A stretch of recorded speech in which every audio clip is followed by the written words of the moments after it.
Hey guys, I have a very exciting and very special announcement. Are you ready? Only in theaters.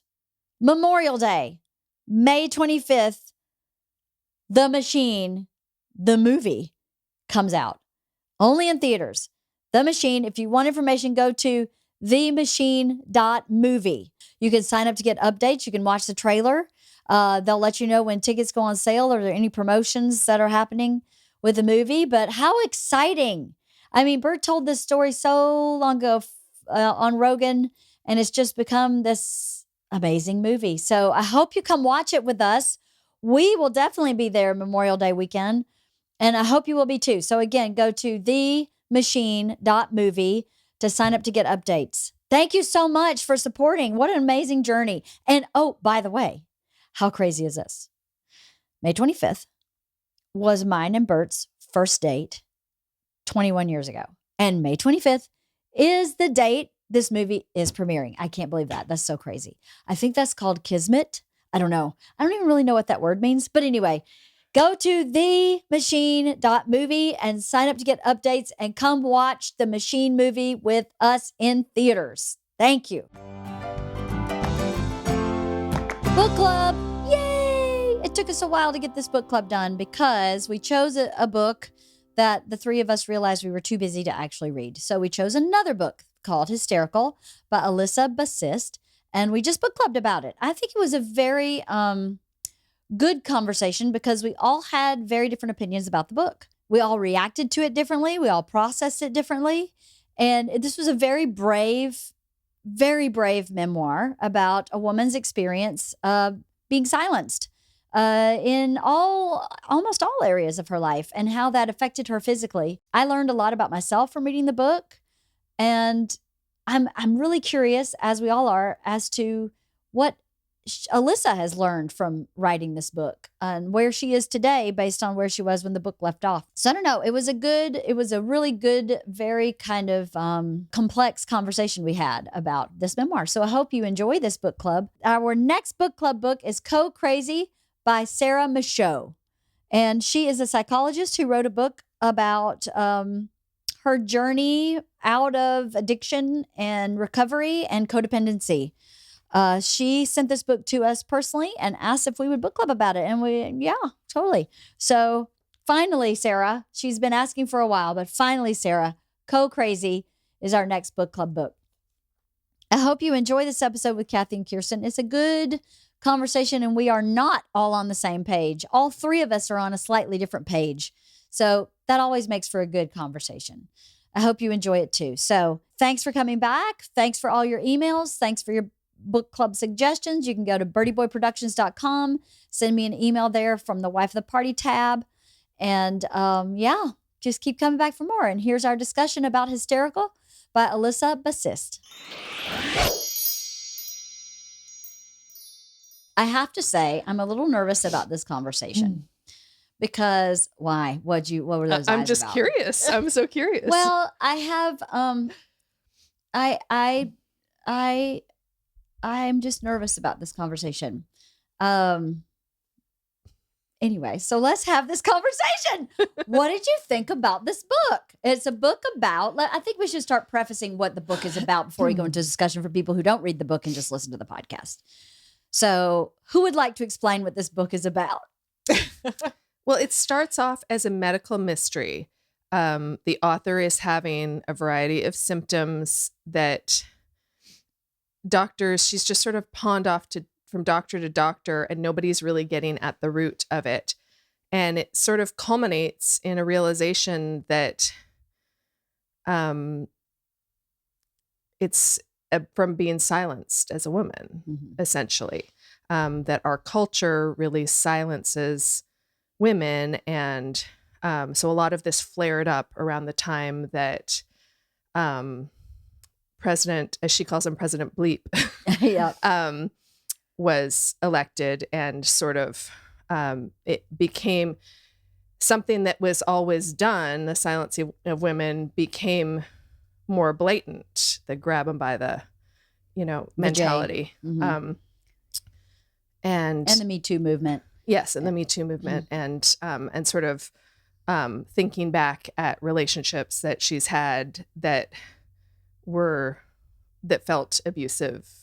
I don't know. Am I doing a good job? Yeah, I think you're doing a great job. I don't know. I think that I thought that's what the book was going to be about. The initial part, the medical mystery and the solving of it. And I actually don't think there was very much of that at all in this book. The first chapter touched upon that. And then to me, the rest of the book felt like it was a journey of her healing from her trauma.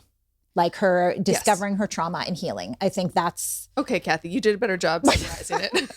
I think it was about her spiraling down to be able to recognize that she had suffered some kind of trauma, which, did I miss it? Or did she ever explicitly say what the trauma was?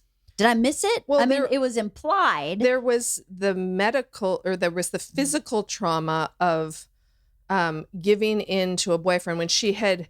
So it's not like date rape per se. She was in a relationship, but she felt pain when they had sex, and she said, not right now. I need to heal. I need to feel better. And he pushed and pushed and pushed, and she'd just say, okay, and felt it was in a lot of pain. And then eventually, I don't know if it was years later, but a long time later, she's at a gynecological appointment, and the gynecologist says, when did you give birth? And she said, I've never been pregnant. I've never given birth.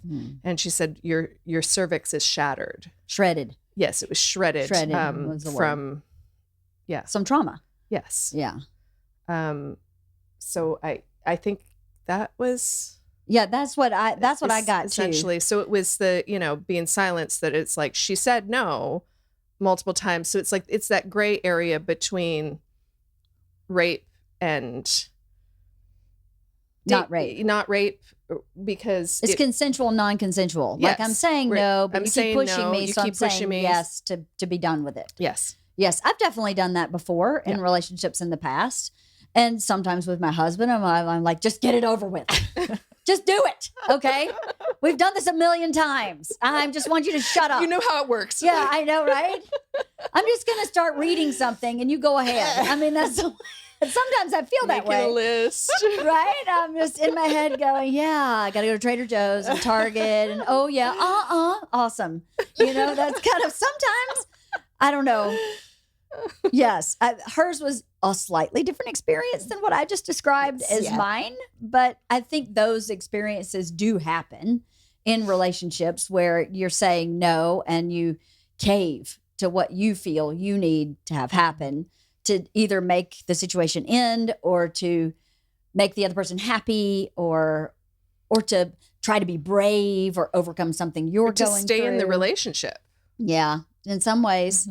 Okay, so that's the trauma I thought happened, because she never explicitly said, I was assaulted, I was date raped, or you just kind of had to put the pieces together. But we all got the same story from, okay. And so it was her... I felt the book was her kind of unraveling and then realization of what she needed to do to kind of move on. But I don't really know what she did or if she moved on. I don't know what the end result is. I was left with thinking she hates men. That was my takeaway, is that to accept anything patriarchal was against her fiber.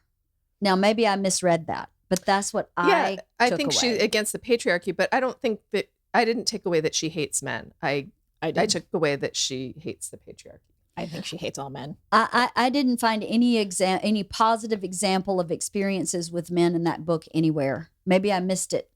It sounds like she does not have a good relationship with her dad. And it sounds like she did not have a good relationship with male bosses ever. And sounds like she did not have a good relationship with male romantic partners. I guess because she doesn't explicitly say, I hate men. My takeaway was that she was writing about the men that she felt silenced by, i.e. her dad, boyfriends, bosses. So my takeaway was,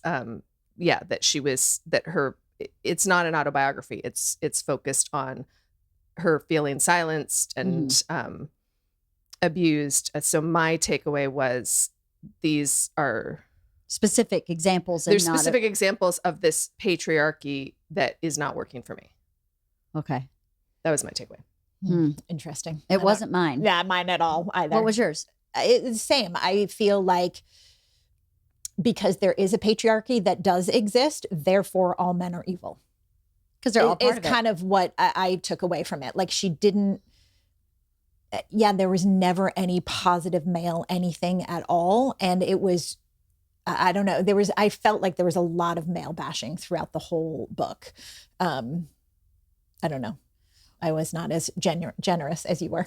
Well, I actually felt the same way. And I thought that because she did speak about President Bleep, and she did speak about these broader issues, which are real. It's not that she's making them up. They're completely accurate. And I totally agree with her opinions about President Bleep and some of the specifics that she laid out. But I didn't get any sense from her in that book that there was a positive place for men on the planet, except maybe to make babies. But I didn't even get that from her. But you kind of have to have a man to procreate. So I actually was looking for that. I wanted her to go, you know what? This pastor or this rabbi who was amazing, who mentored me here, this coach for my basketball team, this writing, anywhere. I didn't find it anywhere. So for me, just like she didn't lay out, this is the incident or incidents that brought me to this traumatic place, I couldn't imply that she had a positive feeling about men anywhere. So I had a hard time with that. I wanted to find that. Well, I also think that, every time she quoted a man or referenced a movie or something written or developed or directed by a man, it was all negative. And it wasn't until the end when she started quoting women that she was positive. She never once quoted any sort of there are plenty of male authors out there who have done studies or read or written things that are positive. And she did not include any of that in her book. It was only the female-centric stuff that was positive. All of the male stuff was negative. Yeah. Well, okay. So my takeaway on that is, again, because this is a memoir of a time, it's about the trauma. It's about, so she's writing it in a place of anger. This is the rage, this silenced rage. So my takeaway on that was that maybe we will see, I think she has more than one memoir in her. I do too. I don't think this is the end. Yeah, she can write. She is a wordsmith. Yeah, she can write the hell out of that. And she's, she's a deep thinker. She's a critical thinker. So I think there's more in her. I think this particular story in her is one of rage against men. But I don't think that it means, I still don't think that it means all men. My other takeaway, I have done what she did, where she said, I'm going to stop reading men. I'm not enraged with men. I'm, not, I You're think you'll all married. agree that, yes, Yeah. But I definitely had that sort of aha moment several years ago where I thought, I aspire to be a writer. I see myself as a feminist. And let me just clarify that, because I think a lot of people hate that word. A feminist is someone who believes in equality for the sexes, that that I deserve the same rights as men. So not, I think people hear feminist and they think radical feminist, she's burning it all down. Yeah. I'm not burning anything down. Right. I'm not wearing a bra today, but I haven't burned my bra. That's on fire in the fireplace at home, but whatever. But so all of that is just a preface to say that I was like, wait a minute, why am I stuffing my head full of male writers why don't I stuff my head full of female writers, female voices? And so I made more of a concerted effort. And actually that brought me more into memoir, because there are more female memoirists. Right. I just wanted to offer that as hers is definitely coming from a place of more burn it down. I'm sick of these fucking men. But I did the same thing of going, you know what? I've read enough men to last a lifetime.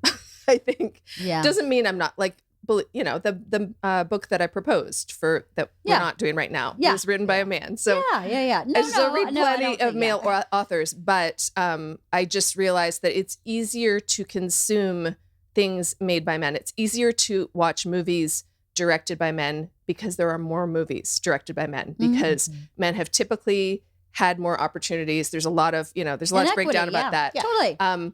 So in order to be someone who consumes like, if I want to consume an equal amount of movies directed by women as men, I have to make a concerted effort to do that.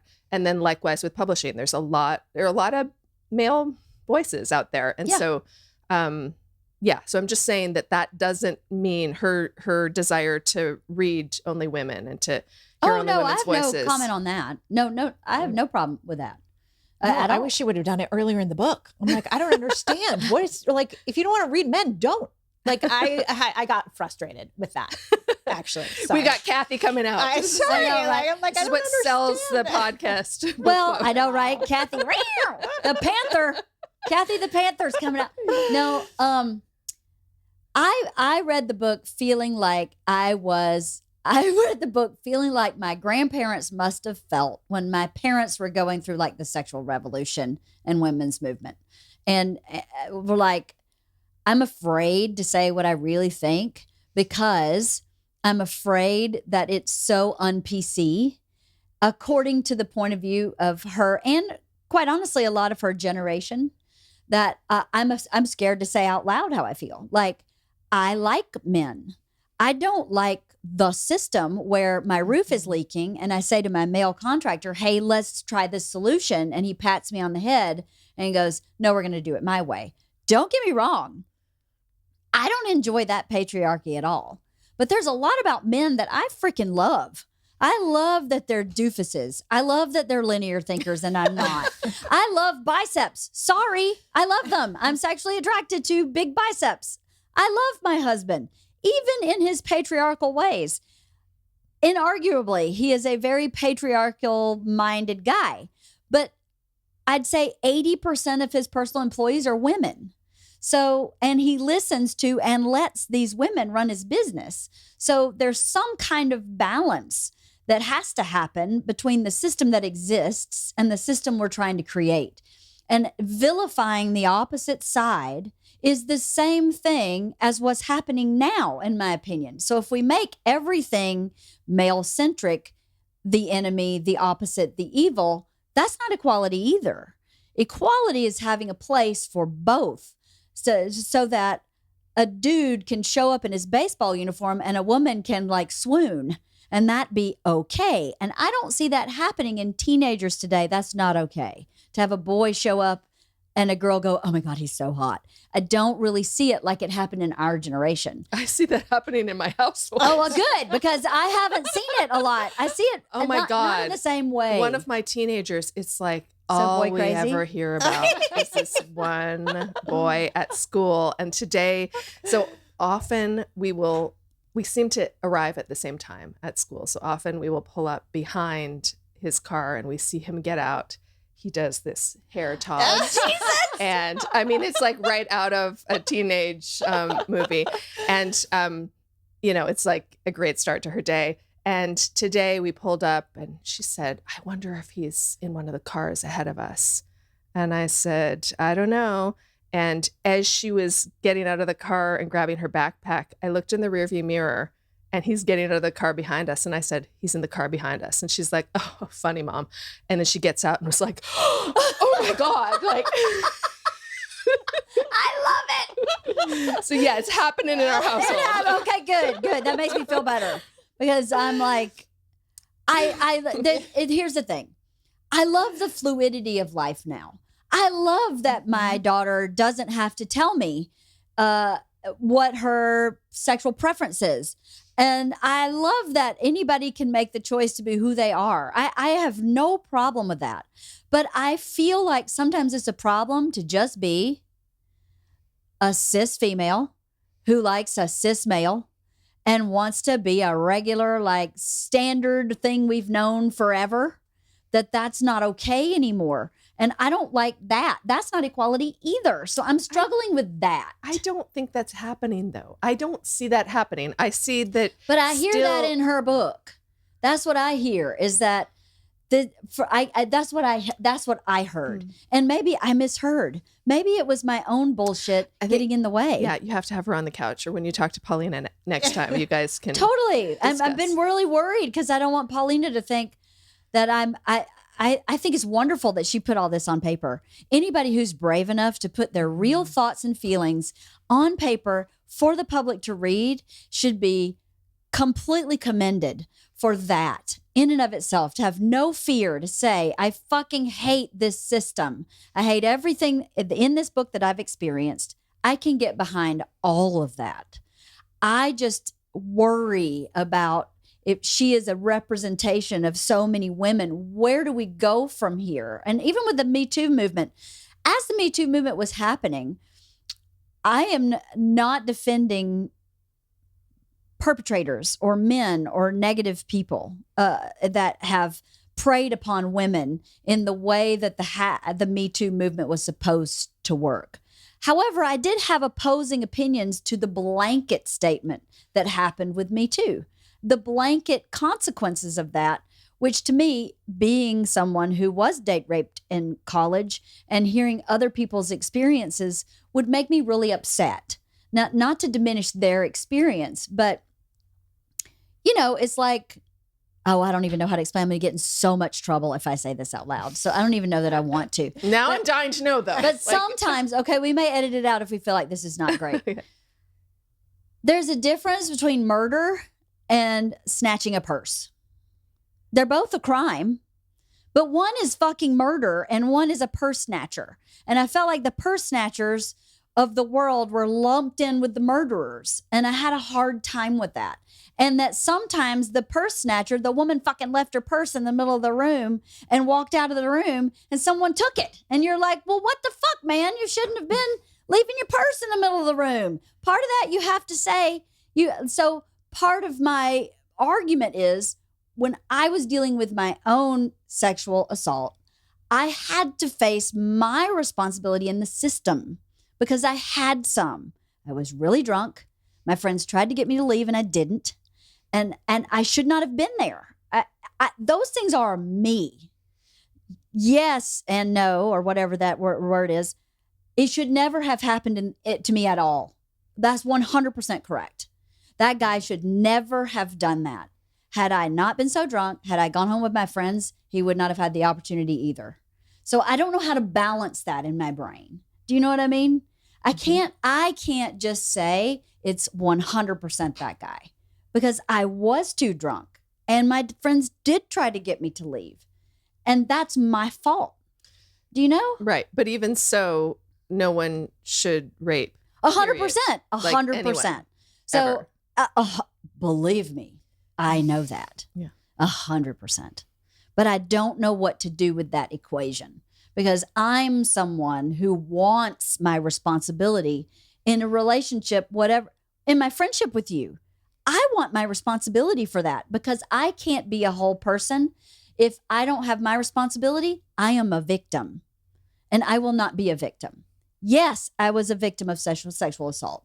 I was victimized in that moment. But the only way I could own myself again was to own because I felt ashamed and guilty because I didn't leave when my friends told me, because I was drunk. And my psyche knew those pieces contributed to the trauma. They didn't cause the trauma, but they contributed to it. And so I had to own those contributing factors before I could stop being a victim. So I watch and don't see that happening. You know what I mean? Like the responsibility here is imperfect. I'm going to get in so much trouble for this. I feel like I should just edit all of this out. But in her statements, I kept wanting to find where she went. I should have walked out the door 2 weeks earlier. You know, it's so funny. As you were saying this, I was like, I have a perfect example in this book, and I don't want to say it because I'm going to sound like an asshole. But since we're going there, apparently, when she talked about that relationship she had with this guy that was mostly online, that was flirtatious. She had planned their wedding. She had kids' names, blah, blah, blah. Fuck whatever. taco. Fuck taco. Yes. And then all of a sudden they realize, or she realizes this isn't happening, and he ends up ghosting her. And then she literally says in the book that she stalked him for years on social media.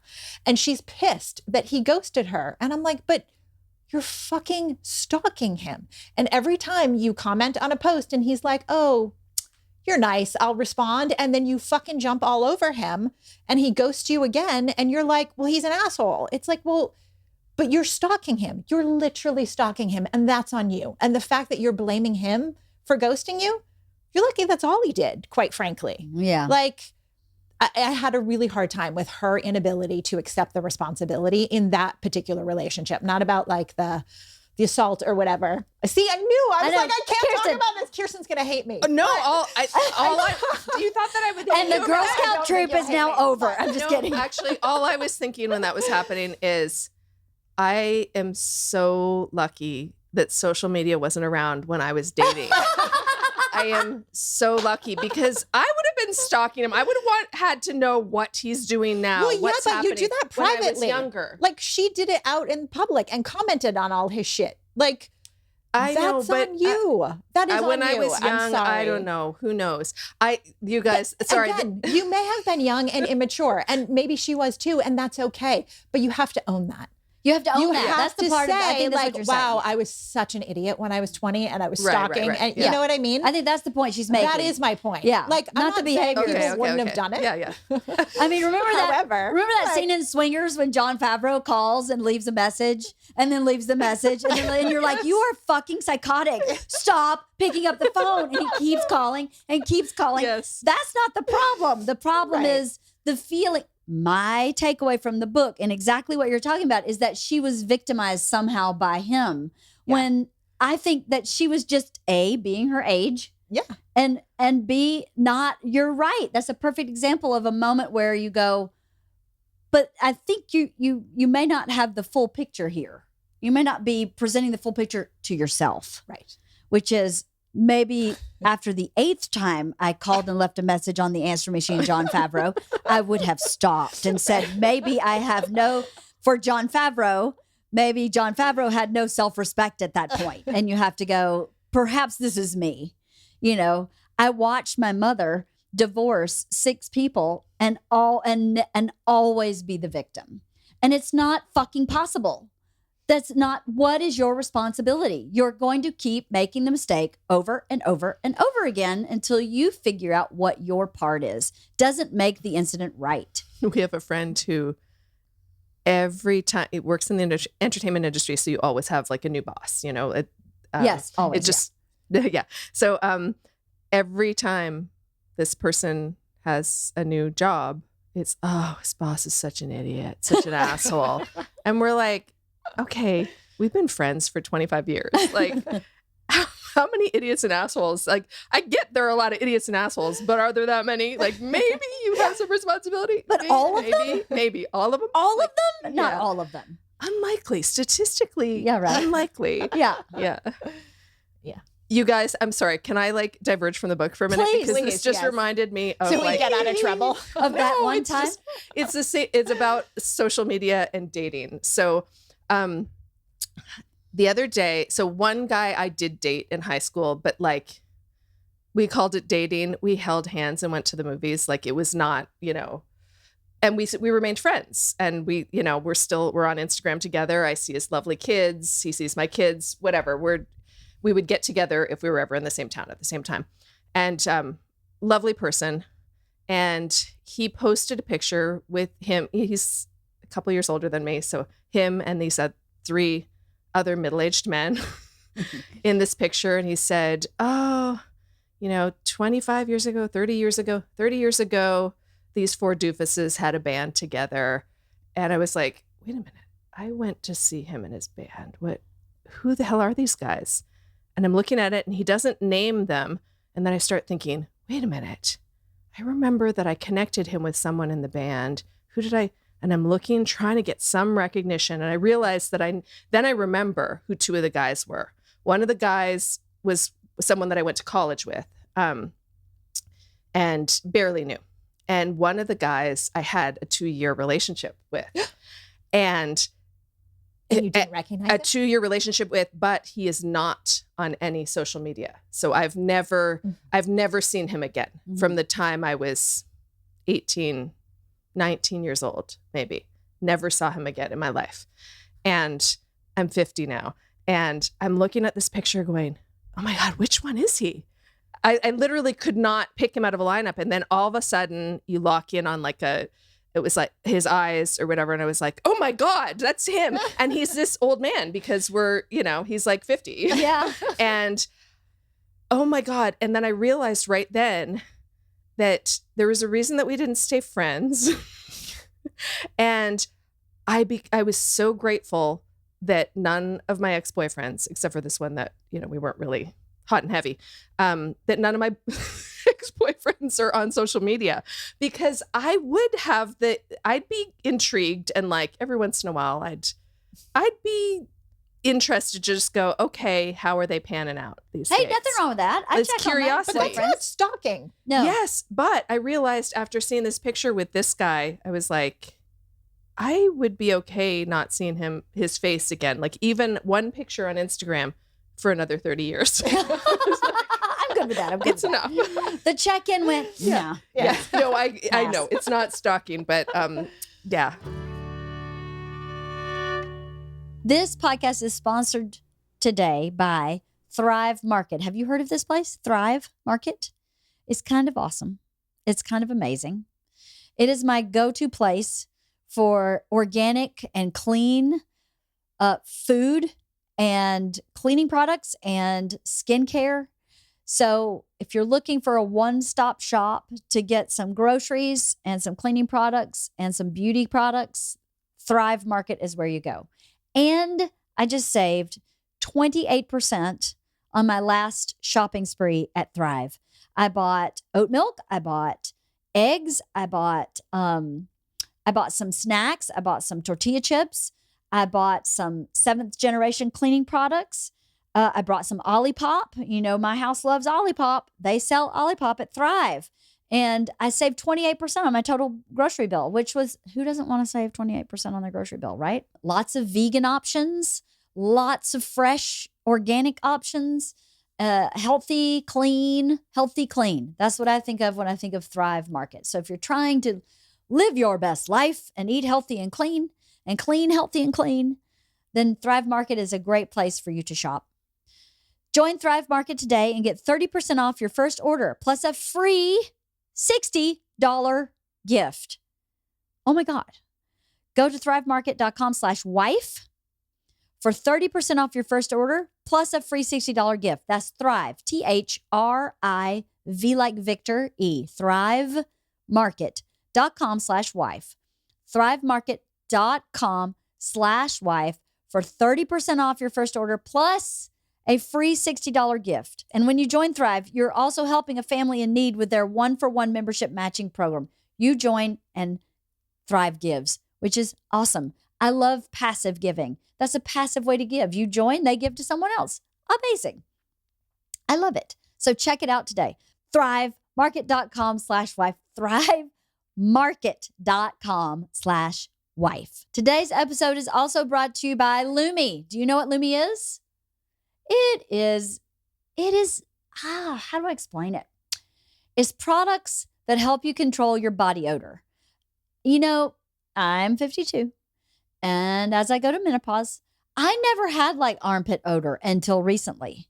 I never really had odor anywhere that I could smell until recently. Guess what? As you age, your body changes, your chemical makeup changes. I got odor now. What can I say? Lumi has products for everywhere in your body that has odor. And it's not just your armpits, if you know what I'm saying. There are other places on your body that might have odor that you may need some odor control for. Well, it's clinically proven to block odor all day and controls odor for 72 hours. They have whole body deodorant for pits, privates, and beyond. There's never been a deodorant like Lumi, and they're giving you a limited time discount of 40% off their starter pack when you use the code WIFE at Lume, Lume, LumeDeodorant.com. So here's the thing. With a starter pack, you can build a custom bundle. You can choose from some of their best-selling products, and you can customize your scents.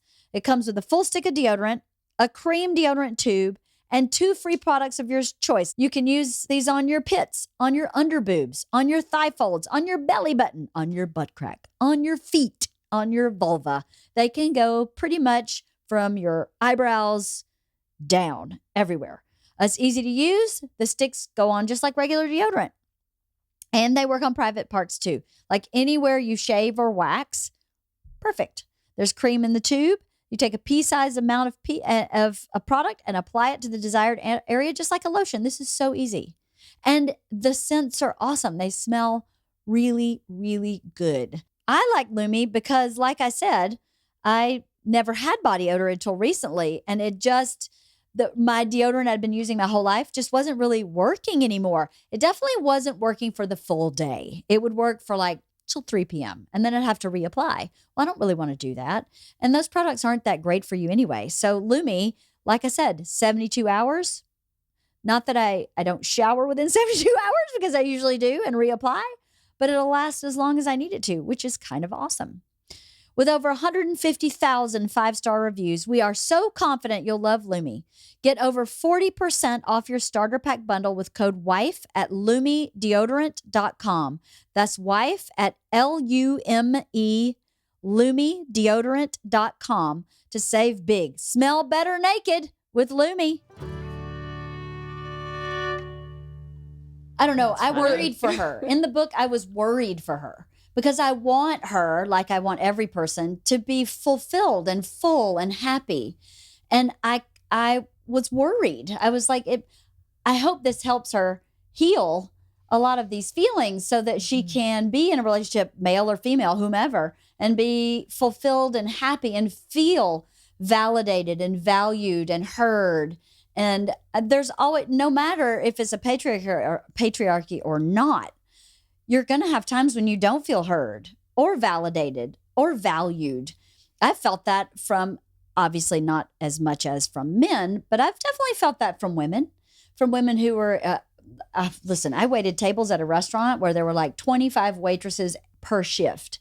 And I definitely got some patriarchy from some matriarchs. And, you know, where you're like, there's a pecking order, which is what happens in a hen house, which is a matriarchy. So I watched my chickens fight on the reg. That was definitely a boss chicken. So I'm not sure if it would be as smooth as we would hope. It would be better, but it would still be problems if the women ran the world. We'd still have power struggles. We'd still have, you get a bunch of women in a room and there's a jockeying for who has the best purse, you know, not in the women I hang out with.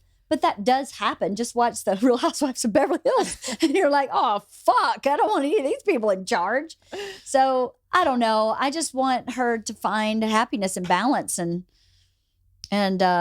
did she ever get her medical issues handled? I don't know. Yeah, that doesn't get explicitly.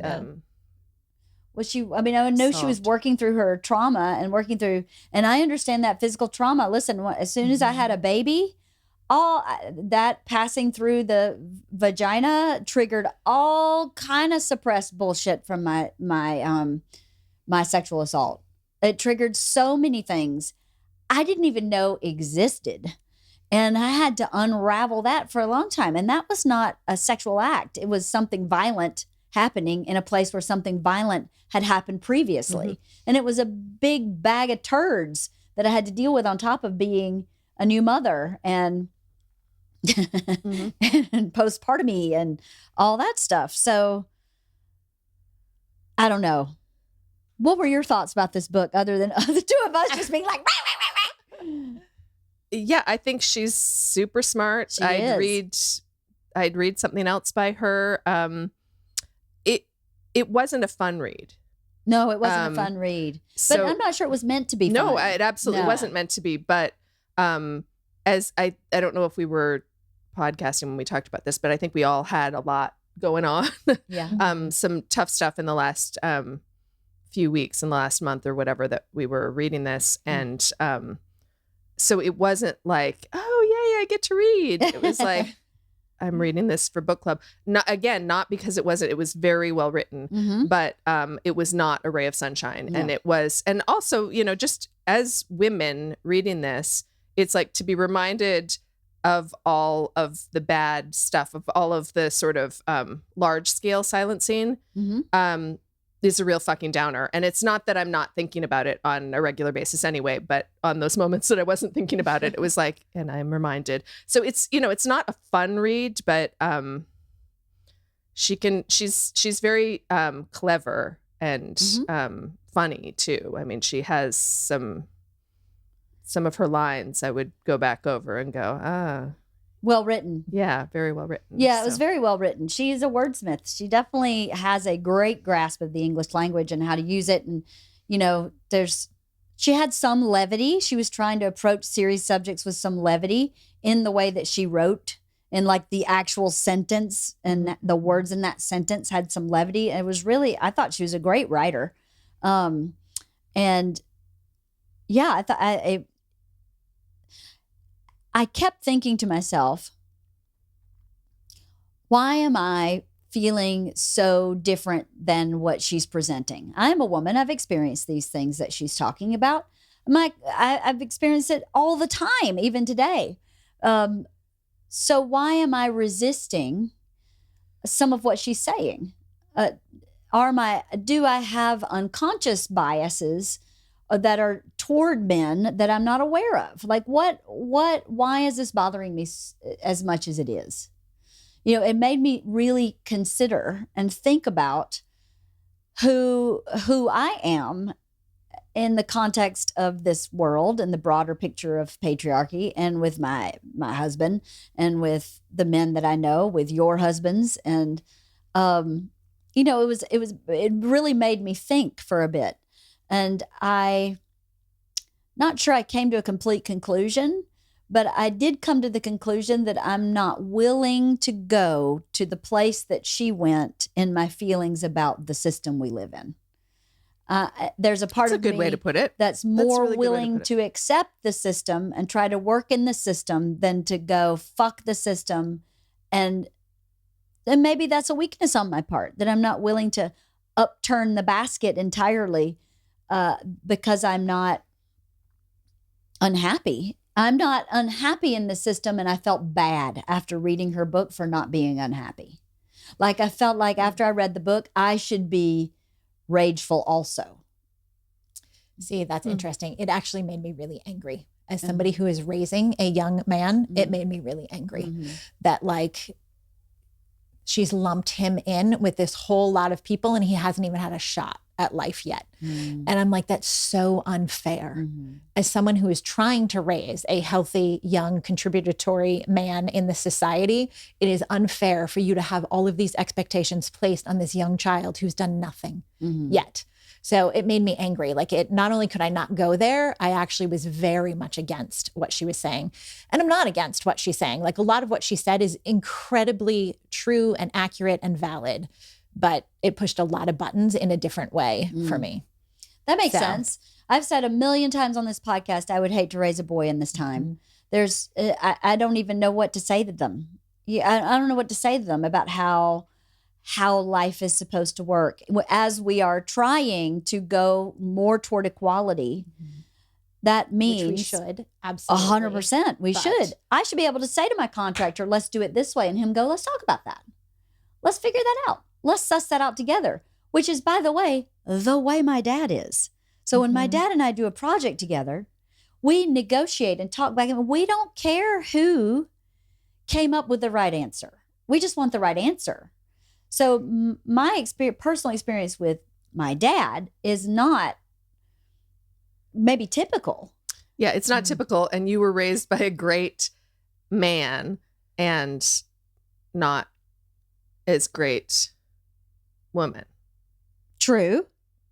That's true. So my upbringing, women were, the main woman. Other women were very trustworthy and noble, and Jan and my aunts were all great. But my the one that's supposed to, quote, matter, was none of those things. So maybe you're right. So maybe, and over and over again, I've said I was not raised as a boy, but I was definitely not.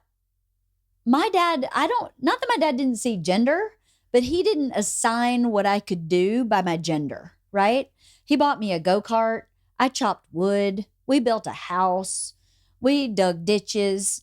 He also escorted me to the homecoming dance and I was a cheerleader, and all of it was a yes.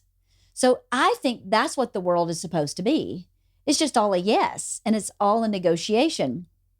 I would like to say my marriage was exactly as ideal as that. It's not. Bert's a lot more meatheady than my dad. He's a lot more like I have to like really stand my ground and get really firm with him. But usually I end up getting the negotiation and getting to the place that I experienced with my dad.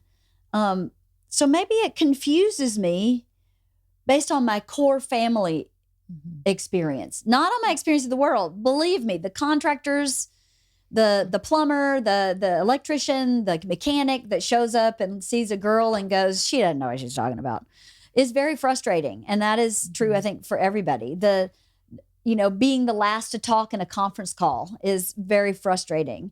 Watching an employee of ours who doesn't speak up, and I think it's because there's just too many voices in the room, frustrates me, where I have to stop everybody and go, you have something to say? And encourage that. It's frustrating. This shouldn't have to be. But to your point, Cathy, I can see why that would make you really frustrated and upset. I just don't see her as being like anti. I think it's just a fundamental difference in how, because Cathy is projecting that she's anti-Max. And I'm like, yeah, Max, she didn't write about Max. Like, Max wasn't in the book. And Max isn't the problem. Yeah. But, no, right. Of course. But Max isn't the problem. Stephen isn't the problem. Your husbands aren't the problem. Right. Of course. There are plenty of men who are not the problem. Exactly. But it didn't feel like in the book she addressed any of those. Yeah. I just think, like how we started. But again, I just don't think the book was about them. Like, the book isn't about the Max's back in the patriarchy, Stevens and Richards. I just don't think it's about like. It's about her experience of living in this world. Yeah, it's about her experience of the patriarchy. So if you are, when you're raising a boy who is not, to not be a malignant patriarch, then she's not talking about him. That's what I think. But if that is the system that rules the world, he is automatically that because he is a white male. No, I don't. But she didn't say. But she never said, "I hate all men." Like, no, she never down said that. With all men. Like, Halston is not a malignant patriarch. He's a man. You don't see him in private. Oh my God, he's terrible. But yeah, anyway, that's. Well, what else? I want to hear what else you liked about the book, and not just have me and Cathy be like, and no. What did I have as notes? Yeah, please share your notes because listen, I don't ever think that I'm right. Like, my point of view is not right. It's not wrong, but it's not right. It's not the only point of view. I love to learn where I am not correct. Well, just like this book, right? Mm-hmm. Like, the point of view is her point of view. It may not be everyone's. Doesn't make it right or wrong. Completely. Like, it's just her perspective. So and I'm glad I have her point of view. Yeah. It informs me on my own. And it will also let me look at someone else differently because hers is so clearly drawn out. I mean, she's so good at expressing her feelings. How old is she? Do we know? I don't know. Out of curiosity. I think she's late 20s maybe. But I don't know. I got the impression that she was older than that, but I don't know why. Maybe. I don't know. Maybe just because she's not 52. No, she's right. That's what I mean, No, right? She's not. So, like, where does that put her? Just for no real reason other than curiosity. Like, where is she in her life experience? Yeah, in her life experience. Yeah. I just wrote down something about the pain scale. Like, she talks about the pain scale and women classically underreporting pain. And then when they do report pain, then it's like, oh, it's not that bad. And it just, honestly, it just made me think about, my heart attack was a year ago, and going to the ER and standing for 10 hours. I was there for 12 hours, but 10 hours standing and there was a man who, stop me if I told this story before, but a man came in maybe like 5 hours into my ER visit, and I overheard everything that was being said. And they said the intake and the triage, "What are you here for?" And he said, "Fractured penis." And I was like, "Come again?" Like, and he was walking around like he just got off a horse. And then I saw him walk to the restroom, and I realized that his sweatpants were hanging below his butt, and his hairy bare ass was hanging out for all of the ER to see, and was like, "Oh my God." And then he came afterwards, like walking again, like he just got off a horse, and this man with a fractured penis. And long story short, he was seen and then discharged, if you will. Released. Ejected. He ejaculated into the parking lot. And but yeah, he was long gone. And then when I had a diagnosis 12 hours into there of you had a heart attack, I was like, "Are you fucking kidding me?" Fractured penis was in and out of here. Like he arrived after me. He left long before. And I'm like, and here I am. Just don't mind me. I'm just having a heart attack. Yeah. No big fucking deal. Why was that? Do you Fucking think? fractured penis. And don't you have to have a bone to have a fracture? I mean, boner. Because and what bone. you didn't realize is they sent him to the psych ward. Right outside your door is your smoking jacket. Go hop in that smoking jacket, and we'll take you down the hall. Yeah. That's not cool. But, you know, I'm so stupid. This is how I think the world works. You're number 12 in line. So Yeah, they just call I you know, 1, 2, right? 3, 4, 5. And how did he jump the line? But not that it's a male female. That doesn't, maybe I'm super ignorant. Well, triage in an ER, there's a reason that like nurses do it, that it's not just like, They assess someone who saying needs- take a number. yeah. They assess who.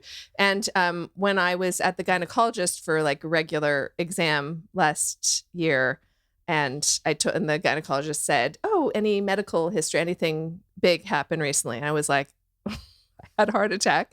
And then I was and she was like, "What?" Like, because she's known me for 110 years and delivered my babies and whatever. And I told her about it, and I told her the fractured penis story because that's kind of like my cocktail party story these days. Because Yes, it's a good one. you know, it's just outrageous. And she said, People and I are was standing up for it. I said, "Yeah, an old fractured penis went in, before me." And she's like, "Well, a fractured penis, that's very serious." And I was like, "Are you what?" But she's like, "You could die." Like, so I guess it is a real thing. And Really? yes, I Googled it at the time. I wasn't that interested, so I did not retain the information. But yes, now everyone's frantically Googling fractured penis. Right. Death by fractured penis. Right? How does one fracture a penis? Yeah. Oh, God. Viagra? Was Viagra involved? Unclear, but the woman that he was there with did not look like. Fractured? Well, she didn't Satisfied? look like. She didn't look sexual in any way. In any way. And I was trying to suss out like the relationship. Is this his mom? Oh, Is this his girlfriend, wife? Like I couldn't get clear on it. Oh my goodness. So I'll never know. What was the age range of these people? Were they young, He old, was like middle? 30s. She looked older, but I'm not sure if she actually was older or was just dowdy, sort of. Oh my God. Judgment in the ER. I know, right? right?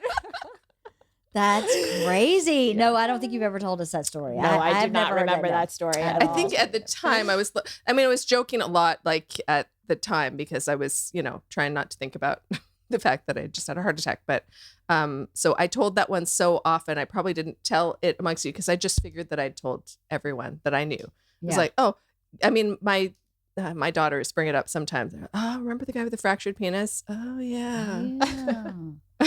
That's a memory. That's one you won't Core forget. memory. Yeah. I know you'll be on your deathbed. For better or worse. Remember the guy with the fractured penis? Thank God I didn't have to see it though. Like, Yeah, right. Yeah, right. You only saw the Almost. hairy his ass was enough. Right? If those pants had dropped a little farther down. Cha-ching. How do you even know you've fractured your penis? No idea. Bert one time thought he'd ruptured his testicle on trip flip and was frantically texting me pictures of his balls to see if I thought. And I was like, wow, never thought I'd be here. Did you see in the life. White Lotus? What's that? Did you see the White Lotus? I haven't watched This season 2. But did you see season 1? Because Yes. like the very, very first episode, it's like, look at my balls. Yes, yeah. Oh, that's right. I forgot. Yes, that's right. Our favorite line, the kids are always like reminiscing about the son and the husband and the father are in the water together, and the son's like snorkeling and sees his dad like holding his his trunks out and looking. He's like, Dad, why are you looking at your dick? I'm not looking at my dick. I'm looking at my balls. As if that answered everything. Right? What's wrong with you? That's really funny. Oh my God. Well, I don't want Elissa. I feel like I feel responsible to take care of her. You know, I don't want her to feel like I think that this was a bad book. I think this was a very good book. It was very well written, and it was very, like I said, brave of her to put all of her thoughts and feelings out, and her frailty. You know, there was so much frailty in all that she was saying. It made me want to take care of her. It made me want to help her. And it made me angry that it took her so long to get answers. And I learned a lot from this book. I don't want anybody to think that I'm like, this book sucks. I don't feel that way at all. I feel like I learned about her movement through the medical system as a woman and what that experience was like. And it reflected some of my own experiences, which made me upset for myself. Because a lot of times I think it's just me having this experience, but knowing that someone else is having a similar experience, just like you explained in the ER, makes me upset. And I think it's important that we know that those things are happening also. And it is important. Listen, with the Me Too stuff I was talking about, none of this behavior by men is okay ever in my book. For a woman to feel like she has to do something to be able to get ahead in a job is not okay. It's to do something they're not comfortable with, they don't agree with, that's out of their ethics, that, you know, hey, people hook up and fuck all the time at work. Go for it. But if you feel like that is demeaning or is a barter system. Yeah, or being forced on you. It's horrific. And in all of those examples that she gave, I agree. Those were not okay. I'm not saying that it's okay that the guy put his hand on her thigh, the ophthalmologist. There's no reason for him to put his fucking hand on her thigh. Mm-hmm. I completely get behind her on those things. So I don't want her or anyone listening to think that I think that she doesn't have valid things to say in this book. I think there's a lot of valid things in this book and a lot of things that really rubbed me wrong. And part of that is a problem with me.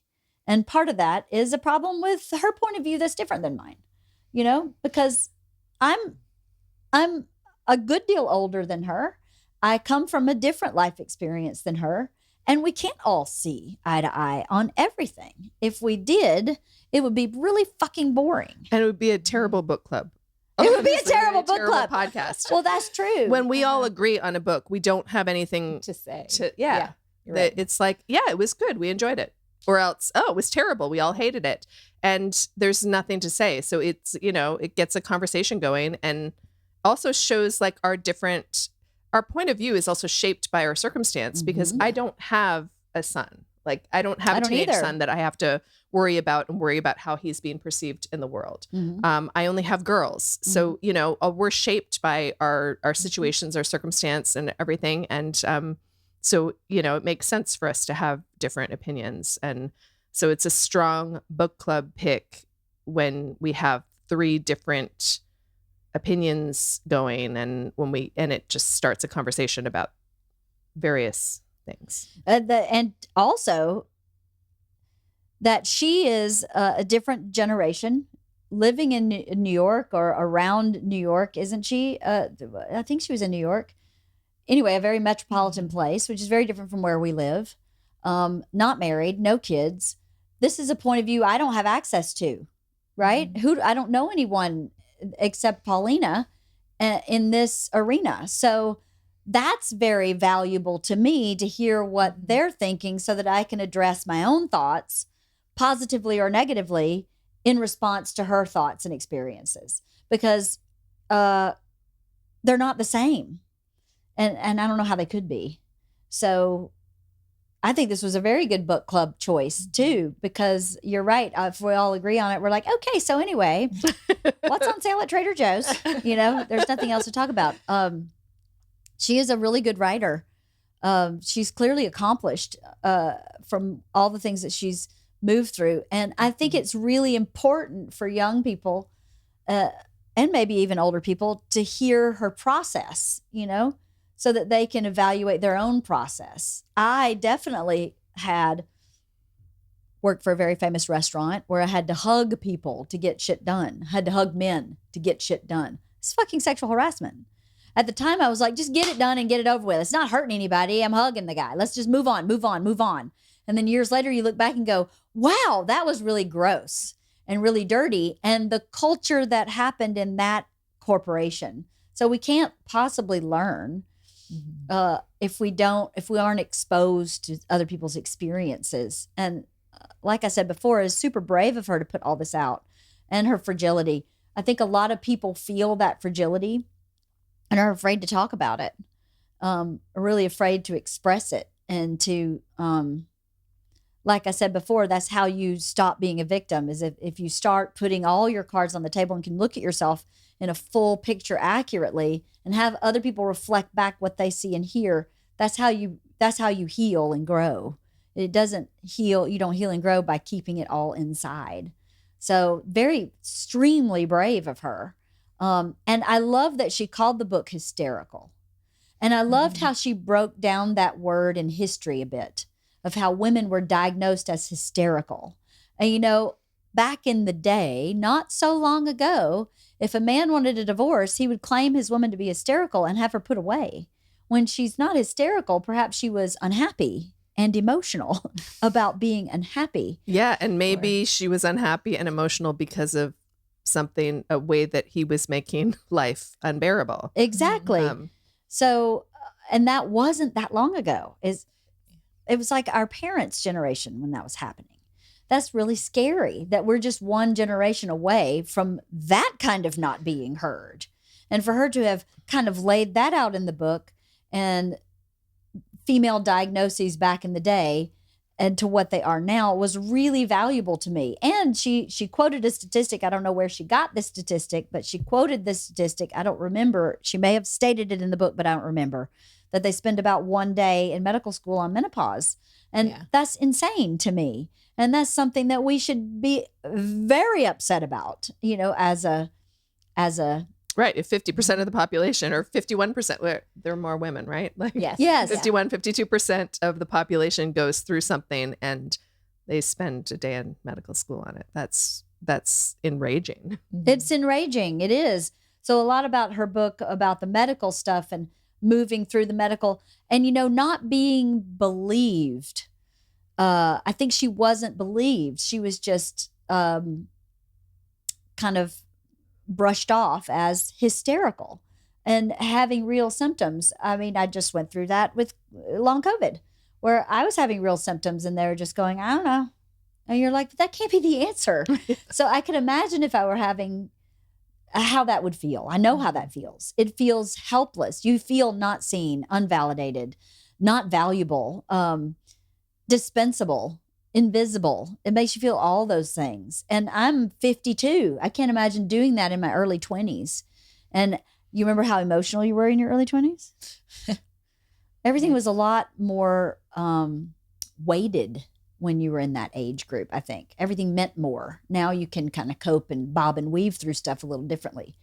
But it was really hard, really brave of her to say all that stuff. Anything positive you'd like to say about the book, Cathy? Anything you got? No, I mean, I don't mean to make the whole book sound negative. I do wish there was more of the medical stuff, actually. I was so interested and intrigued, and I'm still really interested to know how her journey progressed and is resolved, I hope, but it's unclear whether that's true or not. Maybe that's the next memoir that's coming. I'm interested in that as well. Like, I'm really curious to know. Like, that's the part that I found the most engaging and the most connected. Yeah. I thought it was going to be a medical mystery memoir. Me too. I was a little surprised that, Yeah. I mean, in a way it was that she was sort of self-solving some of the issues, but yes, I would be very interested to hear the resolution. Yeah. And I don't think, this is my armchair psychologist talking here, I don't think it's a mistake that she has that relationship with her dad and has filtered her relationships with men or drawn relationships to her with men or found herself in relationships with men that were unsatisfying. I think that you repeat what you know until you learn something different. And usually when you're in your early 20s, you haven't had enough time to learn something different. So I am curious to know if she's learned something different through unearthing all these silencing moments that happen with men for her. If that has given her some pivot. I was in therapy when I figured out I was in love with Bert and in a bad relationship with a writing partner. I said, I think I need to get some therapy. I think I need to figure this out because I don't have a good roadmap for marriage. I have so many divorces with my two parents. And I am in a writing relationship with someone who is almost a carbon copy of my mother. Why am I here?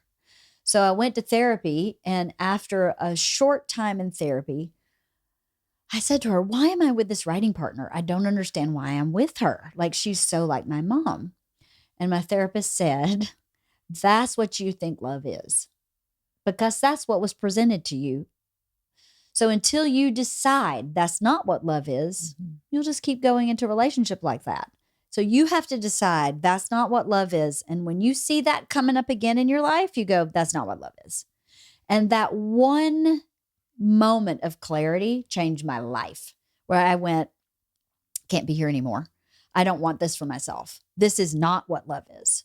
Love is not supposed to be this, and I reject. And I have never been in a relationship like that again, ever. But I had to get to that point. I was 32 before I had that moment with my therapist, and brand new therapist. I've just started therapy, and it was one of the first wow moments that happened for me because I was ready to know the answer to the question of why do I keep repeating this? Because just like my mom's divorces, at a certain point, you go, why am I choosing a relationship with a person who's a carbon copy of my mother, who is the person that I have the most mental, emotional trauma with in my life? That is ridiculous. Why am I doing that? But until you know the why, it's hard to make a different choice. So I wonder if she has had anything like that from writing this book, from excavating all of these things. I am, like you, very curious to know what life is like for her now. Yeah. Because she is so bright. And she's so bright. She's clearly very, very, very bright. Yes. Anyway. Yeah. Hysterical. Elissa Bassist. I finally got it right. Well done. Sorry, Elissa. But anyway, she's welcome to come on here and talk to us about it. I would love to hear her thoughts and feelings and how she feels now. I'm sure once you get a book out and read it and have the world accept it and talk about it, you have different points of view, positively or negatively, about what is out there. I'd be super curious to see. And also because the it. traditional publishing world is slow, like it takes so long. So all of this stuff probably happened several years ago. I mean, it's fairly recent in that she talks about President Bleep, etc. But this is probably still a couple of years after she submitted the book. Yeah. So it would be very, very interesting to hear what she has to say. Super brave. Yeah. Very vulnerable. Really, really brave. of her. So anyway, I hope that was a good book club. I'm nervous. I hope we don't get in trouble. I hope I don't get in trouble for all my statements about hashtag Me Too. I don't know. Hashtag when Me Too was happening, it's triggering. I guess that's the bottom of the barrel, is that it's very triggering. And to put something to rest, I'd put it to rest, I thought, in a certain way. And to have the world dig it up was really hard, especially in my analogy of the purse snatching versus the murder, where I get really angry. And this is me being honest. And please, no one kill me for just being honest. I was honestly angry at women who were complaining about the purse snatching when I had not murder, but pretty close. And I was like, I felt offended that was as important as what happened to me. And I had to reconcile that it's all in one big kind of like muffin. You know what I mean? Parts of the muffin are tastier than others, but it's all the same muffin. But in the beginning, I got really mad. I got lost in the muffin analogy. Are you hungry? I was thinking about Al Franken, Senator Al Franken, and about how the Me Too movement blew back on him. Nobody ever accused him of sexual assault, rape, or anything, but I think he allegedly put his hand on someone's ass while they were taking a picture together. And it was something like that. I mean, it was something very, to me, innocuous. And I was like, oh, for fuck's sake, this isn't me, Yeah. See, and that's he what shouldn't lose his job over that, for fuck's sake. But then where do you draw the line? That's what you illustrated perfectly, exactly what I was having problems with. And people who had problems, who put their problems out and resolved them, and now are coming back going, actually, this is still a problem. Well, then what happened with this resolution you had? That means nothing. Well, now you're lessening your credibility by going back on your word. And now you're making the plight of women worse by going back on your word. Don't do that. Say it happened, and say it happened, yes, and say we came to a resolution.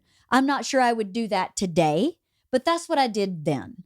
Just like a lot of men say, that's what I wouldn't do that today. Al Franken probably wouldn't put his hand on a woman's ass while they're taking a picture today, but that's what he did then. And so you can't go back and change what you did then. Just like a woman saying, we worked this out then, can't then go back and say it's no longer worked out. I don't. Right. But if it was worked out financially, then they may have felt very coerced. That may be the case. Yes, I don't know. I don't know the details.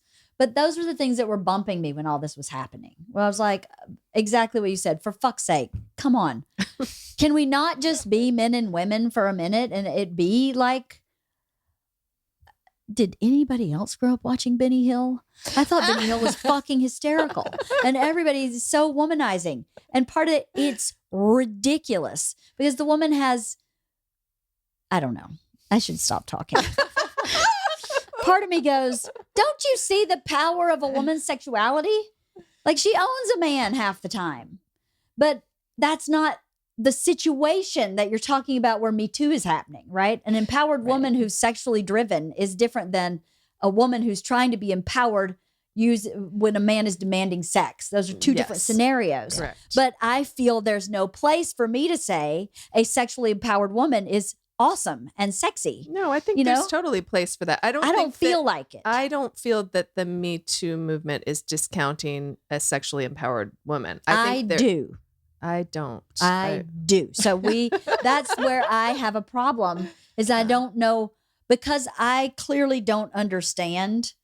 The flaw is in me, where I'm not understanding completely what the movement is meaning.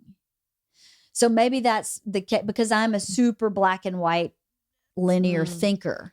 So maybe that's my issue with reading her book, is that I don't see the gray. I see what's on the page. So I'm not reading. And the same with the hashtag Me Too is I'm thinking, well, then now a woman can't I don't know, wear a short skirt without being, that's what my brain does. I'm not saying it's right. I'm saying it's probably wrong.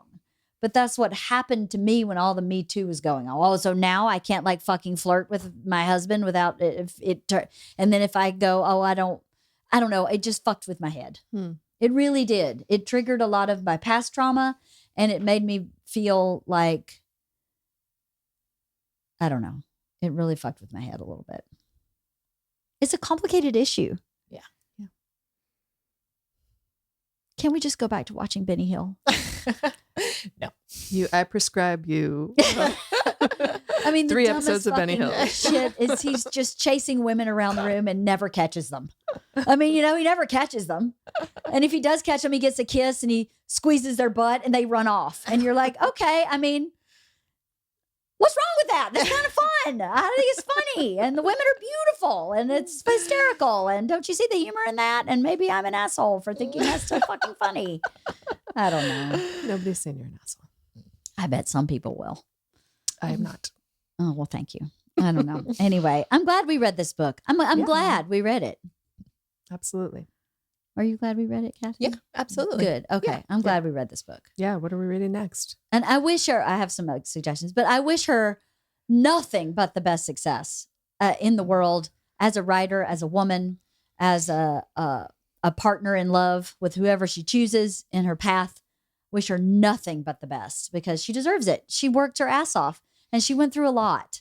And this was super brave. Yeah. And this is not going to be her last book. Absolutely not. Absolutely not. No, I agree. Well, I have a couple suggestions, but I'm not married to them. So if you have suggestions, did you bring suggestions? I did not. Cathy? No, sorry. Whose podcast is this anyway? So, I have 2. I have a listener who wrote a book who has been asking me to read it. She is a psychologist, and she wrote this called Co-Crazy. It is One Psychologist's Recovery from Codependency and Addiction. It's a memoir and a roadmap to freedom. And it just keeps getting pushed down on my list. But this is one option. And then the other one is the Menopause Manifesto, because I am in menopause. And I feel like, obviously not all our listeners are in menopause, but a lot of you are coming right at it. So these are my 2. I'm going to read both books anyway. So do you have a preference or a choice? My feedback is I'm interested in both, but the Menopause Manifesto, I was gifted it and it's very long and dense. It's dense reading. When I first picked it up, I was like, oh boy, this is going to take some time. I'm going to have to rest my brain for a bit before I get to it. So I think it's going, and it's just a lot of pages too. Like it's a big book. It's a manifesto. Let's see how many pages. There's a lot of appendixes. Oh, really? 336. Oh, okay. It's not as long as I thought it was. But very small type. Oh. Yeah, I just think that is going to take some time to read. No, okay. I'm totally, I own it. I'd love to read it, but maybe not next month. Like I would like to take more time with it. Okay. So I feel like this is going to be really dense too, but this one, not dense, but it's shorter. It's only 240. It's definitely shorter, but okay. 240. I'll read whatever. I don't know. I think it would be cool to read something someone sent to us and said, please read this. She asked if we would book club it. And I said, well, let me put it on the list. And she, bless her heart, has followed up over and over again. Poor thing. I'm like, so sorry. I'm sorry. And I keep starting it and going, I'm not in the headspace for this right now. I'm not in the headspace. But now I think as life is starting to slow down a little bit after the holidays, I can probably process it. And you're right. It's 100 pages shorter than the Menopause Manifesto. So Co-Crazy. Sarah, oh my God, I'm going to murder her last name. Michaud? Michaud? Sarah Michaud?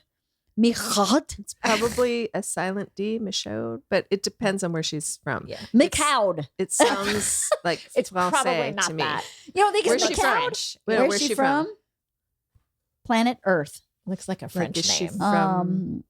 It's printed in the United States. I don't know where she's from. I kept her letter though. Let me see. Is there an author bio at the back on the back page?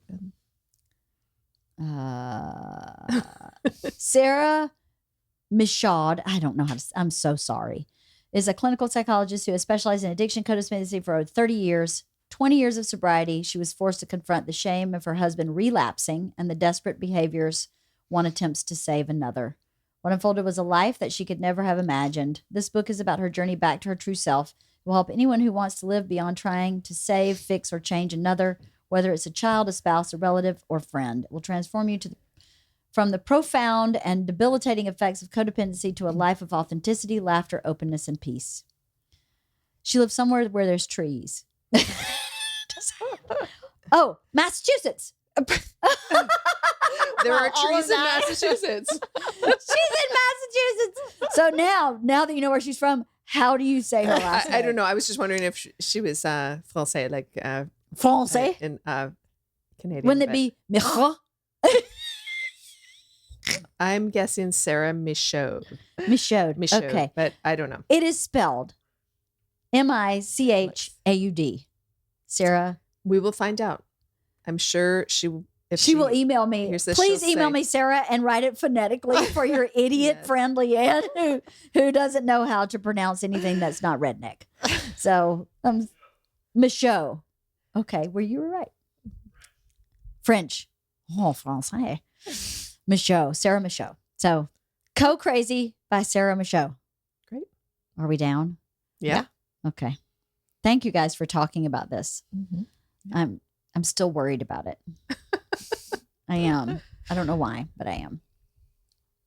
Hopefully it'll be okay. Will it be okay? It will be okay. It'll be okay. You think so? Yep. You don't think I'll get canceled? Do you think I'll get me too'd for saying I like Benny Hill? What? You might. Nobody's canceling you. They might. I just want to learn, and I'm very clear with how I feel. And I know that my feelings aren't always right. I know that. So, but how are you supposed to learn if you don't ask? If you don't put it out there? Anyway, thanks, guys. I appreciate it.